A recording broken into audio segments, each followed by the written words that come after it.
아는 내용이에요. 잘 아는 내용. 잘 아는 내용이지만 이것이 우리의 삶 속에 어떻게 적용되어지느냐, 이게 참 중요한 것 같습니다. 그래서 오늘 이 말씀을 우리가 함께 나누면서 이 말씀이 진정으로 여러분의 삶 속에 온전히 적용되어지고 그 적용되어진 것이 여러분의 삶에 큰 힘이 되어지기를 주의 이름으로 축원합니다. 아멘. 이 고양이를 무서워하는 동물이 하나 있죠. 뭐죠? 쥐. 예. 쥐는 고양이를 참 무서워해요. 그래서 쥐는 고양이가 발자국 소리만 나도, 뭐 물론 고양이가 발자국 소리 안 나면서 사뿐 같지만 굉장히 무서워해요. 근데 그거를 어느 날 이렇게 지켜보던 마법사가 그 쥐가 너무나도 불쌍한 거예요. 그 고양이만 이렇게 보면 바삭바삭 떨고 있는 그 모습이 너무나 불쌍해갖고 이 쥐를 뭘로 만들어줬냐면 개로 만들어줬어요. 개로. 똑같이 고양이로 만들어줬어요. 고양이로. 그러니까 똑같이 동등해지니까 이제 좀 나았겠죠. 근데 이 고양이가 딱 된 쥐가 또 길을 가다가 누구를 만나요? 개를 만나요. 자기보다 등치가 큰 개를 만난 거예요. 그러니까 그 개를 보고는 무서워갖고 두려워서 어떻게 할 줄을 몰라 하는 거예요. 그 모습을 본 이 마법사가 아유 안 됐다 싶어갖고 또 이 고양이를 개로 만들어줬어요. 그러니까 등치 큰 개, 이제 자기도 개가 됐고 작은 개가 아니라 등치 큰 개를 만들어줬거든요. 그러니까 어느 개를 만나도 자신이 있잖아요. 근데 이제 어느 날 산길을 가다가 얘가 누구를 만나고 호랑이를 만난 거예요. 호랑이를 만나고는 벌벌벌 떨고 있고 뭐 어떻게 할 줄을 몰라 하는 거예요. 그래서 결국에 마법사가 그래 안 되겠다. 그럼 널 또 호랑이로 만들어주겠다 해서 호랑이로 딱 만들어줬어요. 그러니까 얼마나 이제 무서운 거 없잖아요. 호랑이니까. 산중의 왕인데 뭐 무서운 게 어디 있겠습니까? 그런데 어느 날부터 얘가 바들바들 떨더니 동굴 속에서 안 나오려고 그래요. 제가 왜 저럴까? 마법사가 이상했어. 그래서 가만히 관찰을 했대요. 왜 그러나. 그 주변에 갑자기 사냥꾼이 늘어난 거예요. 그러니까 그 호랑이를 잡아가고 여러 동물들을 잡아가니까 이 호랑이가 거기에 무서워갖고 바들바들 떨고 동굴에서 안 나와요. 그래서 마법사가 결국에 그 호랑이가 된 쥐에게 이런 얘기를 합니다. 너는 쥐의 심장밖에는 가질 수가 없구나. 나도 이제 어쩔 수 없다 하면서 다시 쥐의 모습으로 돌아가게 했다라는 이야기가 있습니다. 여러분, 사람은요 두려움이라는 게 있어요. 두려움. 한 연구진이 이 사람의 두려움이 뭔가에 대해서 연구를 했더니 무려 사람이 어떤 두려움들을 가지고 있느냐, 이 두려움의 개수가 몇 개나 될 것 같으십니까? 얼마나 될 것 같으세요? 한 200여 개 된다고 합니다. 그 중에서도 이 정신의학자들이 연구한 건데, 그 중에서도 어떤 것에 대한 두려움이 제일 컸느냐? 경제적인 두려움. 경제적인. 두 번째는 또 뭐예요? 죽음에 대한 두려움. 그리고 실패에 대한 두려움. 또 건강에 대한 두려움. 또 여자분들 같은 경우는 뭐가 있을까요? 해산에 대한 두려움. 또 젊은 친구들 같은 경우는 어떻게 있어요? 결혼에 대한 두려움. 또 가정을 꾸리고 여러 가지 삶을 살아가는 데 있어서 앞에서 경제적인 두려움도 얘기했지만 그 경제적인 두려움 그 다음에 또 찾아오는 뭐가 있어요? 가난에 대한 두려움. 이런 두려움들이 참 많다라는 거예요. 여러분, 근데 이 두려움은요 하나님께서 주시는 게 아니에요. 하나님께서 주시는 게. 이 두려움은요 사람을 억압하고 공포로 몰아넣고 그래서 사람이 옴짝달싹 못하도록 만드는 그런 사단의 계략인 줄로 아시기 바랍니다. 그래서 우리가 이 사단의 권세를 이기지 못하면 이 두려움을 떨쳐버릴 수가 없어요. 그래서 우리가 이 사단의 계략을 떨쳐버리려면 어떻게 해야 돼요? 우리가 죄의 문제를 해결받아야 돼요. 우리가 죄의 문제를 해결을 받아야 이 죽음의 문제가 해결이 되고, 이 죽음의 문제가 해결이 돼야 이 땅에서의 삶에 두려움을 가지지 않는. 여러분, 두려움에 젖어 있으면 그 무엇 하나 할 수가 없어요. 오늘 이 말씀을 듣는 여러분들이 그 두려움을 떨쳐버리고 내가 정말 주님과 함께 한다라는 그러한 사실을 믿는 믿음이 우리 안에 있기를 주의 이름으로 축원합니다. 아멘. 여러분, 삶을 살면서 두려워하지 마세요. 두려워하지 마세요. 두려움은 하나님께로부터 온 것이 아니라 앞에서도 말씀드렸다시피 사탄에게서부터 오는 겁니다. 성경에는 여러분 두려움과 불안과 공포와 긴장을 떨쳐버리고 평안을 가지라고 성경은 얘기하고 있어요. 또 제가 이렇게 얘기하면 그건 목사님 얘기죠 그럴 것 같아서 확인을 시켜드릴게요. 요한복음 14장 27절 한번 찾아보세요. 요한복음 14장 27절.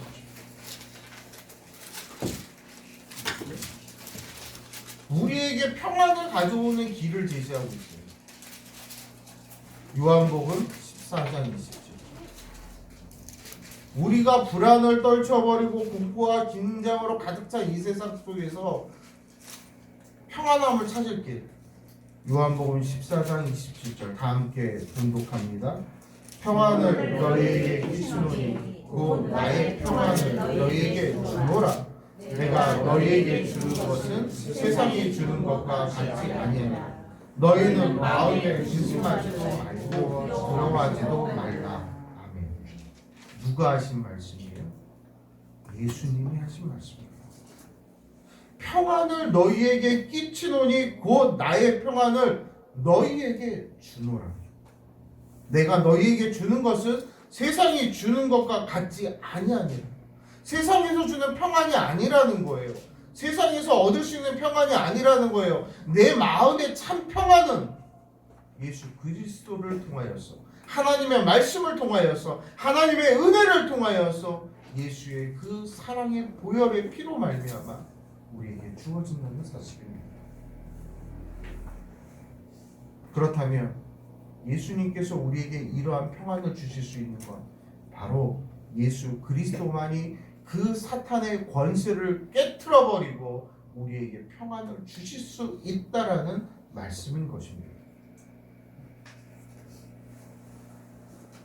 오늘 이 권세를, 사탄의 권세를 깨트려버리고 참 평안을 주시는 예수님의 행적을 오늘 본문 속에서는 이렇게 얘기합니다.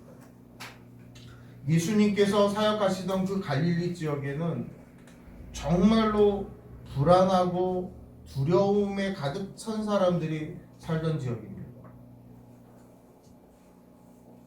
오늘날로 얘기하면 좀 이런 이게 지역 그 어떤 평화가 될 수도 있어서 좀 그러긴 하지만 이해하고 들어주십시오. 우리나라에서 그래도 가장 좀 잘 산다는 사람들이 어디 살까요? 강남. 천당 아래 뭐죠? 천당 위에 저긴가? 분당인가? 아래예요? 위에요? 분당이에요. 천당 아래 분당이에요. 거기도 꽤 부를 가진 사람들이 살죠. 서울에서 가장 가난한 구가 어딜까? 서울. 강북. 이 강북구하고 노원구가 삐까삐까예요. 강북구, 노원구, 그 다음에 이제 뭐 중랑구도 조금 들어갈까 말까 하는데 하여튼 끝에서 1, 2를 다투는 거는 강북구, 노원구 두 개가 서로 다툽니다. 예수님이 사역했던 이 갈릴리 지역이 좀 그런 지역이에요. 없는 사람들이 많이 모여요. 경제적으로 힘들고 핍박받고 병들고 공포에 휩싸였던 사람들이 그렇게 살던 지역이었습니다. 그런데 예수님이 주로 활동하시던 이 갈릴리 지역에서 예수님이 어떤 일을 하시냐면 병든 자를 고쳐주시고 그들에게 말씀을 증거해 주셨고 심지어는 5,000명이나 되는 사람, 이 5,000명이라는 숫자는 남자만 5,000이에요. 거기 온 아이들과 여자들을 숫자에 넣지도 않았어요. 그럼 남자만 5,000이면 여러분 어떻겠습니까? 그 많은 사람들을 뭘로 먹여야 되잖아요. 근데 예수님께서 뭘로 먹여요? 무슨 떡 뭐와 뭐로 먹이죠? 보리떡 5개와 물고기 2마리로 그 5,000명을 다 먹이고도 뭐가 나와요? 12광주리가 남았다 그랬어요.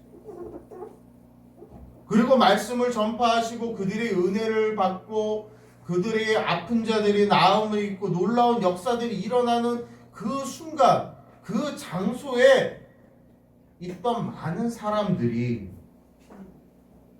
예수님을 어떻게 하고 싶겠어요? 자신들의 리더자, 왕으로 세우고 싶겠죠. 그런데 그 모습을 보면 예를 들어서 내 자신이 아마 예수님이라고 여러분 가만히 생각해 보세요. 거기서 많은 군중들이 나를 떠받쳐 올리고 나를 칭송하고 그러면 여기서 내가 왕을 해도 되겠다는 생각을 가질까요? 안 가질까요? 갖게 됩니다. 근데 예수님은 오늘 어떻게 하셨냐면 그들을 흩으셨어요. 그런데 그 흥분의 도가니 속에 같이 있던 12제자를 예수님이 먼저 배에 태워서 떠나보내세요. 오히려 본인보다는 자기 주변에 최측근이라는 사람들이 더 흥분되고 더 거기서 의시될 수 있는 상황이거든요. 내가 좀 예수님이랑 가까워. 그런 상황이 된다는 거예요. 그러니까 나한테 줄 서봐 막 이럴 수 있어요. 그러다 보니까 예수님이 이 12명을 먼저 배에 태워서 보내버렸어요. 그리고는 예수님이 사람들을 흩어버리셨어요. 예수님이 제자들을 보내실 때 그냥 보내신 것도 아니에요. 오늘 본문 22절에 보면 재촉하사 이렇게 되어 있어요. 재촉하여, 재촉하다. 즉 뭐냐? 억지로 무엇을 하게 하다라는 거예요. 그들이 별로 가고 싶지 않았어요. 여기서 이게 좀 뒷짐지고 그래 내가 예수님 제자야. 나 예수님이랑 친해. 막 그러고 싶은 상황이었는데 예수님이 야 너네 쓸데없는 짓 하지 말고 빨리 배 타고 가. 빨리 배 타고 가. 막 쫓아버리시는 그런 상황이었어요. 솔직한 심정으로 저도 제자였다면 예수님의 그 12제자 안에 저도 들어가 있었다면 별로 가고 싶지 않았을 거예요.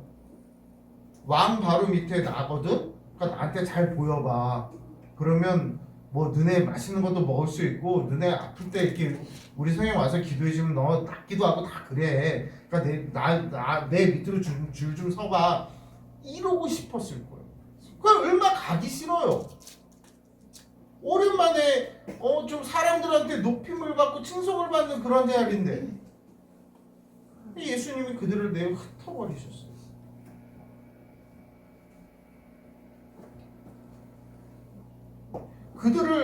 제자들을 보내고 또 무리를 흩으신 이유가 또 여기 있어요. 뭐가 있냐면 요한복음 6장 14절로 15절 말씀을 보면 이렇게 기록이 돼요. 그 사람들이 예수께서 행하신 이 표적을 보고 말하되 이는 참으로 세상에 오실 선지자라 하더라. 그러므로 예수께서 그들이 와서 자기를 억지로 붙들어 임금으로 삼으려는 줄 아시고 다시 혼자 산으로 떠나셨다라고 기록이 되어 있어요. 여러분 여기서 퀴즈 하나 드릴게요. 여기서 예수님이 왕이 되면 될까요? 안 될까요? 네, 안 돼요. 왜 왕이 되면 안 돼요? 여기서 예수님이 왕이 되면 이 땅에 메시아로 오신, 우리의 구세주로 오신 그 사명을 온전히 감당할 수 없기 때문에 그래요. 여기서 예수님이 왕이 되어버리면 그냥 그 이스라엘 민족의 왕으로 끝나버리는 거예요. 우리를 구원하신 구원자로 오신 게 아니라는 거예요. 예수님은 바로 자기에게 주어진 사명을 분명하게 알았기 때문에 지금 자기가 왕이 될 때가 아니라 오히려 자기가 짊어지고 가야 될 그 십자가의 고난의 길을 생각하며 하나님의 인도하심과 하나님의 도우심과 하나님이 주시는 그 은혜를 갈망하며 오히려 예수님은 산으로 올라가 기도하러 가셨다라는 겁니다.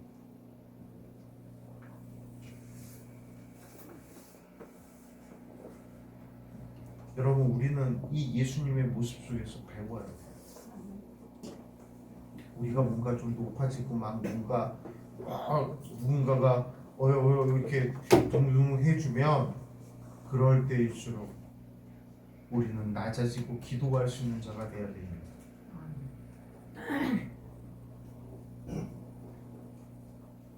우리는 그렇게 해야 좀 더 겸손하고 좀 더 사랑으로 섬길 수 있게 되는 거예요. 우리의 사랑이 그렇게 선포되어지고 우리의 사랑의 모습이 그렇게 나타나질 때에 세상 사람들은 우리를 주님의 제자라고 여길 수 있는 것입니다.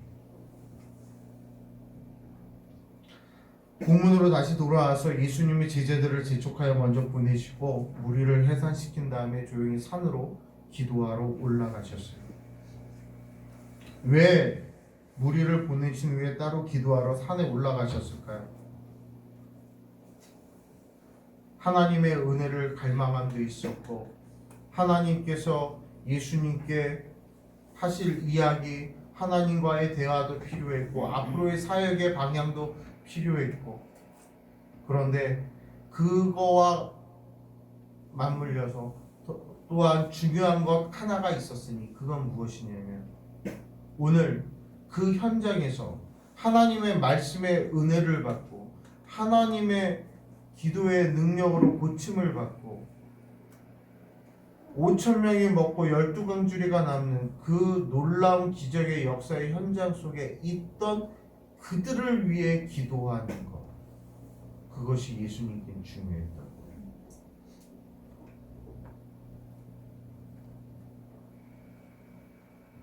예수님은 그 사랑하는 복음을 듣고 돌아가는 그 자들의 위해서 기도하셨다는 것.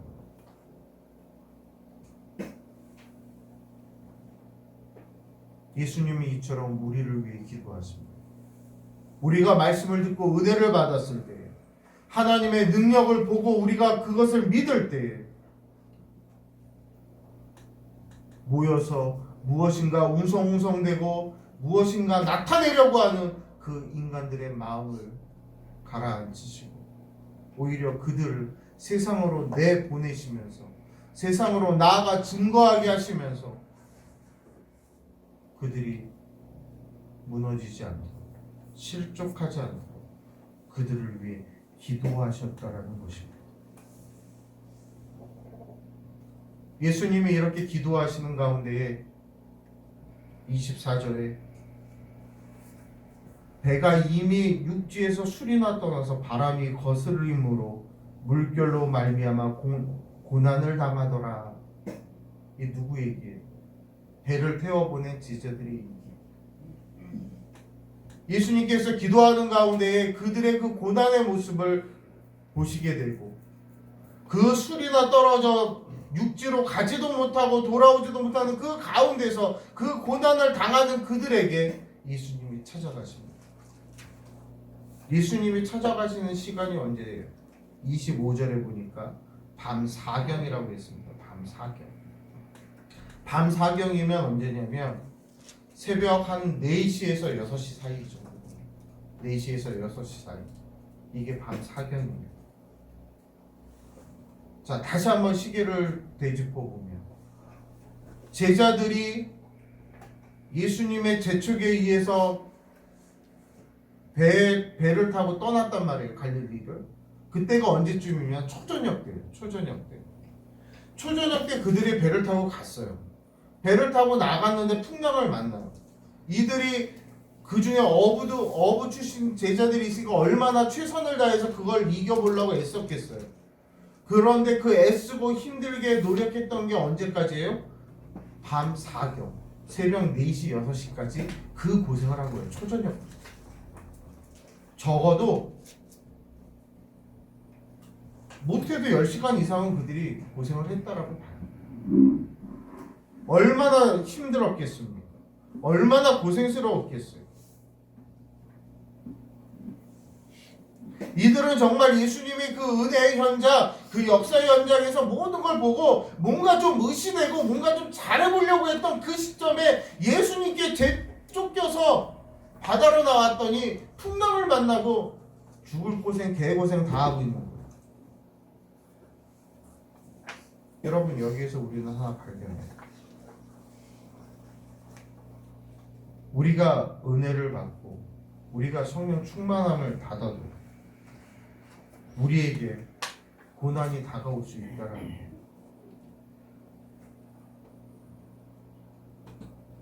세상 사람들은 얘기할 수 있어요. 야, 그렇게 교회 목숨 걸고 다니면서, 그렇게 교회 다니면서 쟤는 왜 저 모양이야? 할 수 있습니다. 어찌 보면 우리 선배 목사님들이 그런 소리 듣지 말라고 잘 되라고 얘기하셨던, 또 잘 되기를 기도하라고 얘기하셨던 것도 어느 정도 이해는 갑니다. 그러나 사탄은 가만두지 않습니다.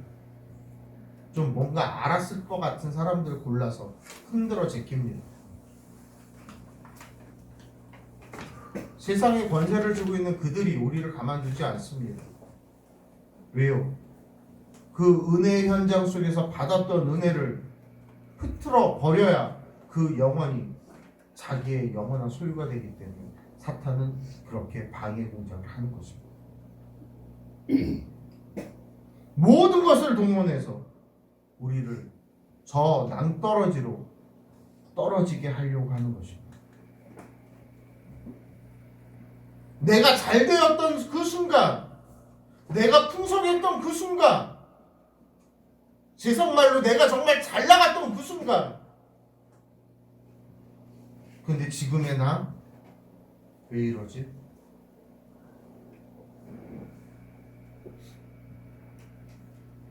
어찌 보면 그 잘 나갈 때보다, 풍성할 때보다 지금의 내가, 조금은 부족한 내가, 이것이 은혜일 수 있습니다. 풍성하고 잘나면 주 앞에 나오지 않습니다. 바쁘면 주님 앞에 나오지 않습니다.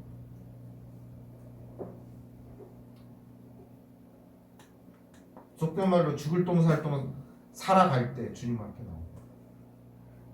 뭔가 잘 되고 풍성해지고 좀 잘 된다 싶으면, 아유, 지난주에 왜 안 나오셨어요, 집사님? 아유, 목사님, 너무 바빠갖고 요새 사업이 너무, 아유, 뭐 난리가 아니에요.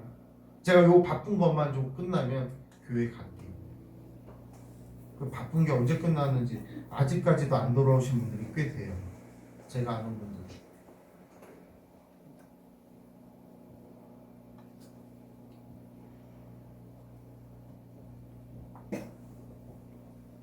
사랑하는 성도 여러분,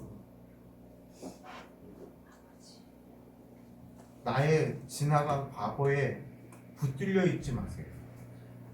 현재 속에서 나에게 주어진 은혜에 감사하고, 현재 속에 나에게 주어진 은혜에 하나님께 기쁨으로 찬양할 수 있는 여러분 되기를 원합니다. 아멘. 이 밤 사경에 힘들고 어려운 그 순간에 그들이 그토록 애타게 간절히 누가 찾아오기를 기대하고 있겠어요. 그들이 고대하고 고대했던 예수님께서 그 물 위를 걸어 오십니다. 그렇게 고대했음에도 불구하고 제자들은 그 물 위를 걸어오시는 예수님을 보고 성경에 보니까 뭐라고 해요? 유령이라. 유령이라 하면서 무서워했어요. 사람이 어찌 바다 위를 물 위를 걸어올 수 있겠느냐, 이 생각이 만연했던 거예요. 여러분, 얼마나 그런데 이들이 답답합니까? 이들은요, 뭘 봤어요? 병자를 고치는 예수님을 봤어요. 배고픈 자들을 먹이는 예수님을 봤어요.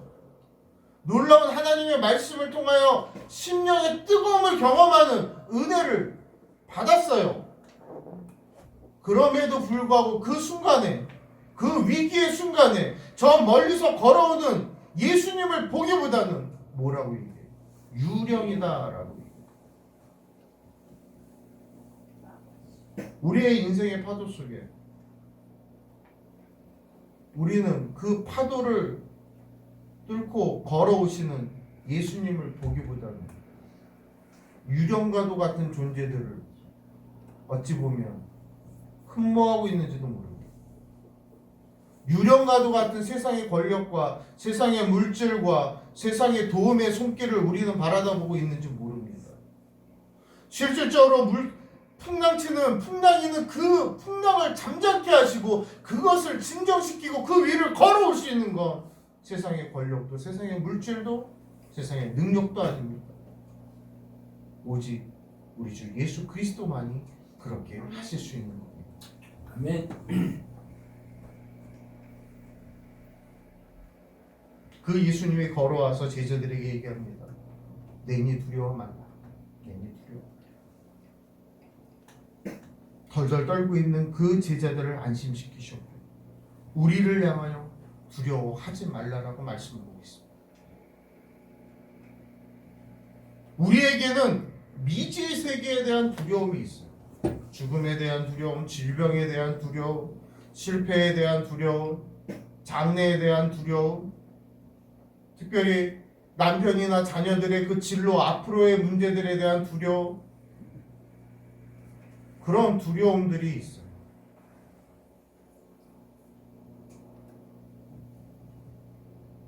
그런데 주님 두려워하지 말라. 왜 두려워하지 말아야 돼요? 풍랑 위로 걸어오시는 주님이 바로 내 곁에 있기 때문에 두려워하지 말라는 거예요. 그 예수님이 이 천지를 창조하실 때 함께 하셨고 그 예수님이 이 땅의 모든 것을 주재하시는 주인이시기 때문에 그 주인이 나와 함께 하기 때문에 두려워하지 말라라는 거예요. 여러분, 제가 어렸을 때 심부름 많이 했어요. 첫째이다 보니까 되게 많이 시켰어요. 동생들하고 나이 차이도 나요. 둘째가 7살, 8살 차이가 나요. 둘째 막내하고. 그러니까 제일 크니까 심부름 진짜 많이 다녔어요. 근데 심부름 다니는 거 되게 좋아해요. 왜냐면 가서 뭐 사면 옛날에 그 슈퍼마켓 있잖아요. 슈퍼마켓 가서 100원짜리 사면 얼마에 거슬려 주죠? 10원 거슬려 주잖아요. 그러면 거기 가면 그거 다 향술인 것 같아요. 카운터에 보면 이 큰 병에 뭐가 들어있죠? 10원짜리 그 땅콩 캐러멜 같은 게 들어있어요. 그럼 10원 이거 하나 가져갈게요. 요거 하나 먹는 맛에 심부름 잘 갔어요.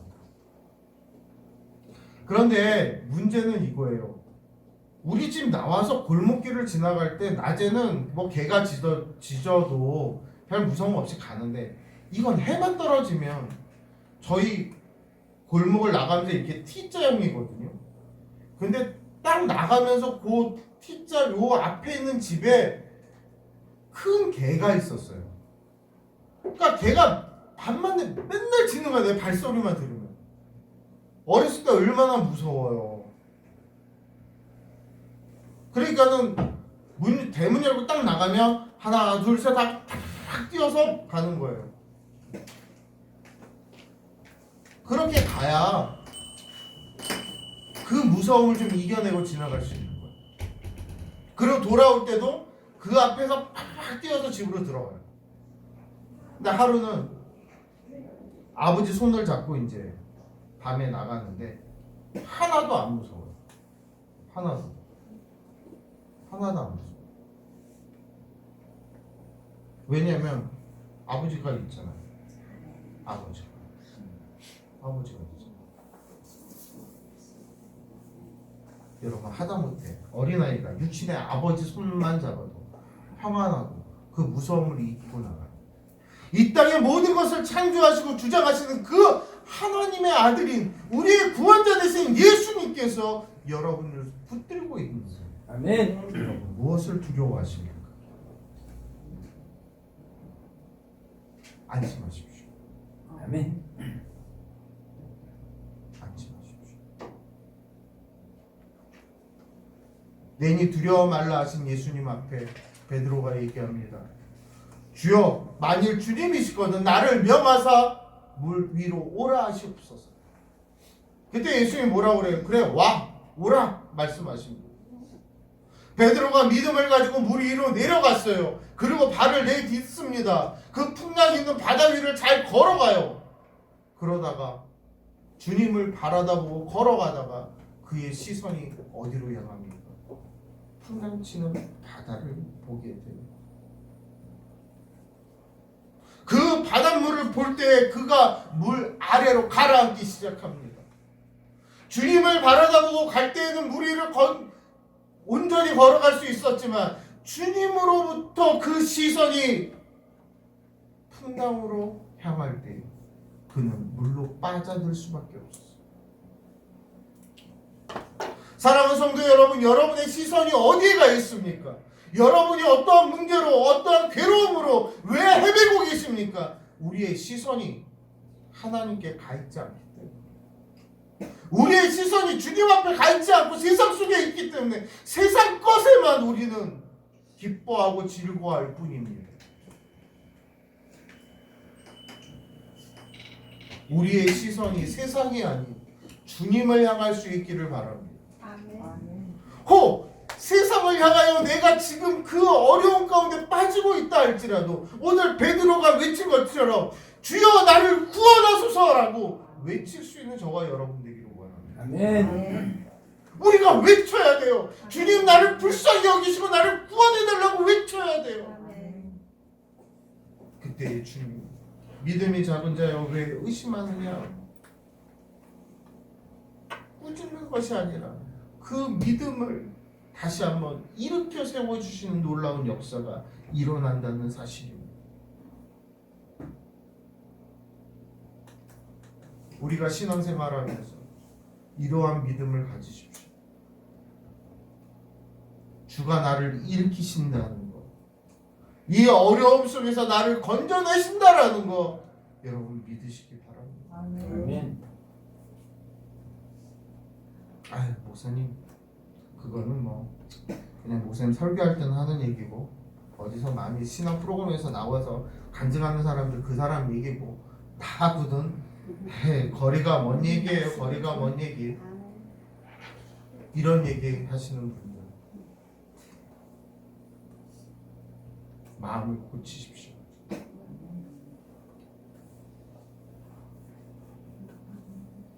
여러분 우리의 믿음은요 이해해서 믿는 게 아니에요. 믿어야 이해가 되는 거예요. 눈에 보이지 않는 하나님이 살아 계시다는 사실을 우리가 이해할 수 있어요? 말씀이 이 몇천 년 전에 이 쓰여진 이 성경의 말씀이 오늘날도 내 심령 속에 내 삶 속에 역사한다는 사실이 이해가 되세요?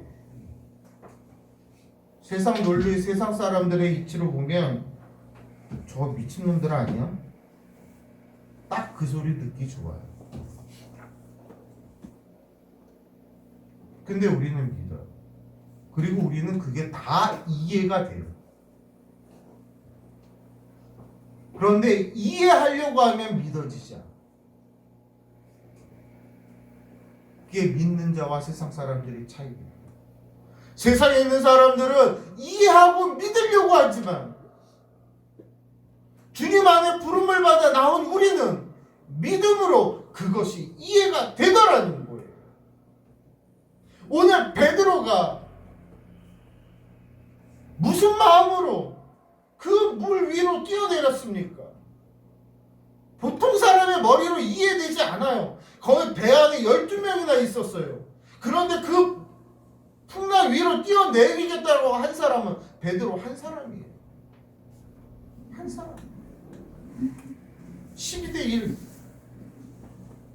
그 한 사람만 뛰어내렸어요. 이해가 돼요? 안 돼요. 믿었기 때문에. 그가 주라는 걸 믿었기에 그는 그 어려움 속에서도 뛰어내렸어요. 그러나 그 믿음이, 그 시선이 주님을 향하지 못하는 그 순간 그는 빠진 거예요. 사랑하는 성도 여러분,